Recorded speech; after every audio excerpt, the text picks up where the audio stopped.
సంపూర్ణ రామాయణం బాలకాండ.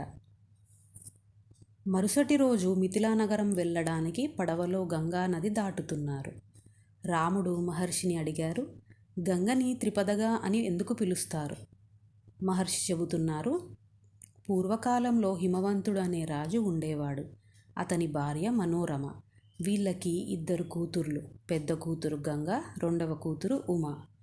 దేవతలంతా హిమవంతుని దగ్గరికి వచ్చి అడిగారు, నీ పెద్ద కుమార్తె అయిన గంగా స్వేచ్ఛారూపంతో ప్రవహించగలిగే స్వరూపం ఉన్నది కాబట్టి తనని దేవలోకంకి పంపిస్తే ఆ గంగానది జలాలని ఉపయోగించుకొని మేము తరిస్తాం. దేవకార్యం కాబట్టి హిమవంతుడు దేవలోకంకి పంపించాడు. దేవనదిగా స్వర్గలోకంలో ఉంటుంది గంగ. రెండవ కుమార్తె ఉమ. పరమశివుడు అపారమైన తపస్సుతో ధ్యానం చేస్తున్నప్పుడు శివుడికి ఉమాదేవి సేవ చేస్తున్న సమయంలో 3వ కంటితో మన్మధుడిని శివుడు భస్మం చేసినా తన తపశ్శక్తితో శివుడికి భార్య అయింది. పరమశివుడు ఉమాదేవి కైలాసంలో నివసిస్తుంటారు. ఒకానొకప్పుడు గంగ దేవలోకం నుంచి శివుడి జటాజూటంలోంచి భూమిపై ప్రవహిస్తూ పాతాళలోకంలోకి తేబడింది. ఈ గంగ పరమ పావని. 3గా ప్రవహించింది కాబట్టి గంగని త్రిపదగా అంటారు. రాముడు అన్నారు, నదులన్నిటిలోకి పవిత్రమైనది గంగ. మనుషుల పాపాలు పోగొట్టేది అన్నారు కదా. గంగ చేసిన పని ఎవరు చేయలేదు అన్నారు కదా. మహర్షి, గంగావతరణం నాకు వివరంగా చెప్పండి అన్నారు. మహర్షి చెబుతున్నారు, పార్వతీ పరమేశ్వరుల వివాహం తర్వాత ఇద్దరూ కలిసి 100 దివ్య సంవత్సరాలు ఏకాంతంగా గడిపారు. అయినా వాళ్ళకి పిల్లలు పుట్టలేదు. ఇది విన్న దేవతలకి ఆశ్చర్యం వేసింది. వాళ్ళకి ఒక చిత్రమైన ఆలోచన వచ్చింది. శివపార్వతులు చాలా శక్తివంతమైన వాళ్ళు. వాళ్ళకి ఒక ప్రాణి జన్మిస్తే ఆ శక్తిని మనం తట్టుకోగలమా? ఎంత తేజోవంతంగా ఉంటుందో! అలాంటి ప్రాణి పుడితే మనం తట్టుకుంటామో లేదో! అందరూ కలిసి కైలాసంకి వెళ్ళి శంకరా అని పెద్దగా పిలుస్తున్నారు. శివుడు వెంటనే బయటికి వచ్చి ఏమైంది అన్నారు. అందరూ కలిసి, దేవదేవా, మీ ఇద్దరి తేజస్సుతో వచ్చే ప్రాణి ప్రపంచం భరించలేదు. అందుకని మీ తేజస్సు మీలోనే అణుచుకోండి అన్నారు.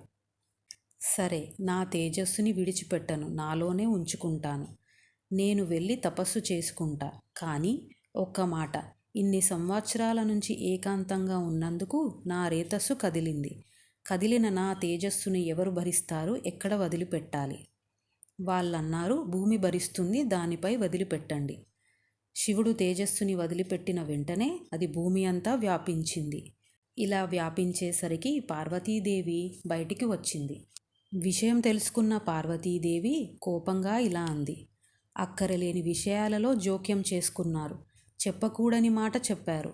నన్ను తల్లి కావద్దని శాసించారు. కాబట్టి మీరందరికీ మీ భార్యల వలన సంతానం కలగదు అని శాపం ఇచ్చింది. అందుకే దేవతలు ఎప్పటికీ 33 కోట్లే. భూమి తేజస్సు తీసుకోవడానికి ఒప్పుకుంది కాబట్టి భూమి అనేక రూపాలు పొందుతుంది. అందుకే ఒక చోట పచ్చగా ఉంటుంది, ఒక చోట ఎడారిలా ఉంటుంది. ఇలా శాపం ఇచ్చి పార్వతీదేవి లోపలికి వెళ్ళింది. దేవతలందరూ సిగ్గుతో ఉన్నారు. ఈలోగా భూమి శివతేజస్సుని తట్టుకోలేకపోతుంది. ఇది చూసిన దేవతలు అగ్ని దగ్గరికి వెళ్ళి ఇలా అన్నారు, నువ్వు వాయువు సహాయంతో రుద్రతేజస్సును నీయందు పెట్టుకొని ఉంచుకో అని ప్రార్థించారు. ఈలోగా తారకాసురుడు బ్రహ్మగారి కొరకు తపస్సు చేసి ఒక వరం అడిగాడు. తనకు పరమశివుడు పార్వతీదేవి యొక్క బిడ్డతో మాత్రమే మరణం ఉంటుంది అని. బ్రహ్మగారు వరం ఇచ్చారు. తారకాసురుడు దేవతలని బాధిస్తున్నాడు. దేవతలకి ఏం చేయాలో తెలియక బ్రహ్మగారి దగ్గరికి వెళ్ళి అడిగారు. బ్రహ్మగారు చెప్పారు, గంగకి పార్వతికి తేడా లేదు. పైగా గంగ పార్వతికి అక్క కాబట్టి తనకు కోపం రాదు. తనకు పుట్టవలసిన బిడ్డ తన అక్కకి పుట్టడం వలన తన బిడ్డ అవుతుంది. అందుకని అగ్నికి చెప్పి శివతేజస్సుని గంగలోకి ఇవ్వమను. దేవతలందరూ గంగ దగ్గరికి వెళ్ళి అన్నారు, చాలా సంతోషంతో ప్రసన్నంగా ఉంటే తప్ప తేజోవంతుడైన బిడ్డ కలగడు. అందుకని దేవకార్యం కొరకు నువ్వు గర్భం దాల్చి దేవతలకి సేనాధిపతిని ఇవ్వాలి. అందుకని శివతేజస్సుని అగ్ని నుంచి తీసుకోవడానికి అంగీకరించు అన్నారు. గంగమ్మ అనింది, ఇది దేవకార్యం కాబట్టి స్వీకరిస్తా అని తీసుకుంది. కానీ తన అవయవాలు అన్నీ భయంకరంగా మండడం మొదలైంది. అది తను తట్టుకోలేక ఈ శివ తేజస్సుని ఎక్కడ వదిలేయాలి అని అగ్నిని అడిగింది. అగ్ని అన్నారు, హిమాలయ పాదాలలో వదిలేయి అన్నారు. వెంటనే అక్కడ వదిలేసింది. అక్కడ గొప్ప తేజస్సు వచ్చి అందులోంచి బంగారం, వెండి, తగరము, సీసము, రాగి, ఇనుము ఇంకా మొదలైనవి పుట్టి అక్కడ ఉన్న తటాకం నుంచి 6 ముఖములతో ఒక పిల్లవాడు పుట్టాడు. దేవతలంతా చాలా సంతోషించారు. ఆకలితో ఉన్న పిల్లవాడికి పాలు ఇవ్వడానికి పార్వతీదేవి అంశ కృత్తికా నక్షత్రంలో ఉండే 6 కృత్తికలు పాలు ఇస్తామన్నారు. కానీ ఆ పిల్లవాడిని తమ పేరుతో కార్తికేయ అని పిలవాలి అన్నారు. దేవతలు తథాస్తు అన్నారు. ఆ పిల్లవాడు ఒకేసారి 6 కృత్తికల దగ్గర పాలు తాగాడు కాబట్టి షణ్ముఖుడు అయ్యాడు. అగ్నిలో ఉన్న శివ తేజస్సు వల్ల పుట్టాడు కాబట్టి పావకి. పరమశివుడి కుమారుడు కాబట్టి కుమారస్వామి. గంగ గర్భం జారి జన్మించాడు కాబట్టి స్కందుడు. పార్వతీదేవి అందం వచ్చింది కాబట్టి మురుగన్. నారాయణి అని పార్వతీదేవికి పేరు. నారాయణి అంటే నారాయణుడు అయిన విష్ణువు చెల్లి కాబట్టి మేనల్లుడు పుట్టాడు కాబట్టి విష్ణువు కూతురు అయిన వల్లిని ఇచ్చి పెళ్లి చేశారు కాబట్టి మురుమగన్ అయ్యాడు. శరవణ తటాకం నుంచి వచ్చాడు కాబట్టి శరవణ. తండ్రిని మించిన తనయుడు కాబట్టి సుబ్రహ్మణ్య స్వామి అని ఇన్ని పేర్లతో పిలుస్తారు. అయితే పార్వతీ పరమేశ్వరుల పిల్లలు కనొద్దు అని దేవతలు ఎందుకు అడిగారు అంటే, ఒకానొకప్పుడు బ్రహ్మమానస పుత్రుడైన సనత్కుమారుడు ఉండేవారు. ఈయన చాలా గొప్ప బ్రహ్మజ్ఞాని. ఒకరోజు తన నిద్రలో ఒక కల వచ్చింది. అందులో తను దేవతలకి సేనాధిపతి అయి ఆయుధం పట్టుకొని రాక్షసులను చంపుతున్నాడు. అతను అనుకున్నాడు, నేను బ్రహ్మజ్ఞాని, నాకు ఎవరి పట్ల భేదం ఉండదు కదా, కానీ రాక్షసుడిని పగపట్టి చంపుతున్నట్టు కల ఎందుకు వచ్చింది అని. తన తండ్రి అయిన బ్రహ్మగారి దగ్గరికి వెళ్ళి కల గురించి చెప్పారు. ఆయన అన్నారు, నీ పూర్వజన్మలో నువ్వు వేదాలని చదివేటప్పుడు ఈ వేదాలకి అడ్డుపడేది రాక్షసులు అని తెలుసుకుని నాకు ఎప్పటికైనా అవకాశం వస్తే ఈ రాక్షసులని చంపాలి అని అనుకున్నావు. అలా నువ్వు భావవ్యధతో అనుకుంది జన్మజన్మలకి నీ ఆత్మలో ఉండిపోయి ఇప్పుడు నీ ఆ కోరిక కలగా వచ్చింది. అది అనుభవించక తప్పదు. నువ్వు అనుకున్నావు కాబట్టి ఒకనాడు నువ్వు దేవతలకి సేనాధిపతి అయి రాక్షసులని చంపుతావు అని అన్నారు. ఈలోగా పరమశివుడికి ఒకసారి ఒక కోరిక పుట్టింది. ఇప్పటి వరకు నేను అందరికీ అన్ని విషయములు చెప్పడమే కానీ నేను ఎవరి దగ్గర ఓడింది లేదు.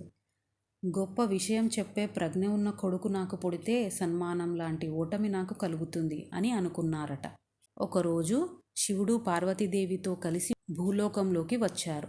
తపస్సు చేస్తున్న సనత్కుమారుడిని చూసి దగ్గరకు వెళ్ళి పలకరించారు. అతను కళ్ళు తెరిచి చూసి మళ్ళీ తపస్సు చేసుకుంటున్నాడు.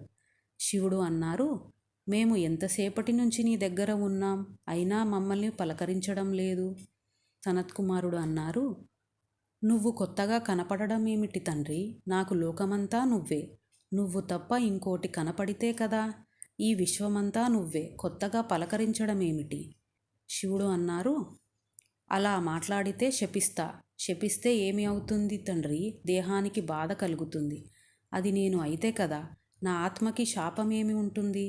ఆత్మయే నేను, నేనే నువ్వు, ఉన్నదొక్కటే, దానికి శాపం లేదు, అందుకు నాకు భయం లేదు. ఓహో, ఏమి చెప్పావురా, ఇది బ్రహ్మజ్ఞాని అంటే. నిన్ను చూసి నేను సంతోషిస్తున్నా, ఏదైనా వరం కోరుకో. సనత్కుమారుడు అన్నారు, వరం ఇస్తావా? ఇదో మోహం, నాకు వద్దు, నీకు కావాలంటే నేనే వరమిస్తా. శివుడు అన్నాడు, ఈ మాట కోసమే ఇంతసేపు ఉన్నా. నీలాంటి కొడుకు కావాలి, నాకు కొడుకుగా పుడతావా? ఆయన అన్నారు, నీకే కొడుకుగా పుడతా. పార్వతీదేవి అంది, నీకే ఏమిటి, నాకు కొడుకువే. అమ్మా, అదొక్కటి అడగొద్దు. అదేమిటయ్యా అలా అంటావు? అమ్మా, నాకు గర్భం ద్వారా రావడం ఇష్టం లేదు, నేను శివకుమారుడిగా పుడతా. పార్వతీదేవి అంది, సరే, అయితే ఒకానొక సమయమున నేను నా శరీరాన్ని నీటిగా మార్చి సరోవరంగా హిమాలయ పర్వత పాదాల దగ్గర శరవణ తటాకంగా మారుతా. నువ్వు చివరిగా జన్మించేటప్పుడు ఆ శరవణ తటాకం నుంచి రావాలి. అమ్మా, తప్పకుండా పరమశివుడి తేజస్సుతో నీ తటాకం నుంచి పుడతా అన్నారు. అలా సుబ్రహ్మణ్య స్వామి జన్మించి దేవతలకి అధిపతి అయి దేవసేనుడిగా తారకాసురుని సంహరించడానికి మరియు శివుడి కోరిక తీరడానికి మరియు సనత్కుమారుడి భావ వ్యధ తీరడానికి దేవతల ద్వారా ఇలా జరిగింది. ఈ షణ్ముఖోత్పత్తి ఎవరు వింటే వారికి దీర్ఘాయువు, వంశం నిలబడుతుంది, గర్భిణులకు మంచి సంతానం కలుగుతుంది అని విశ్వామిత్ర మహర్షి అన్నారు.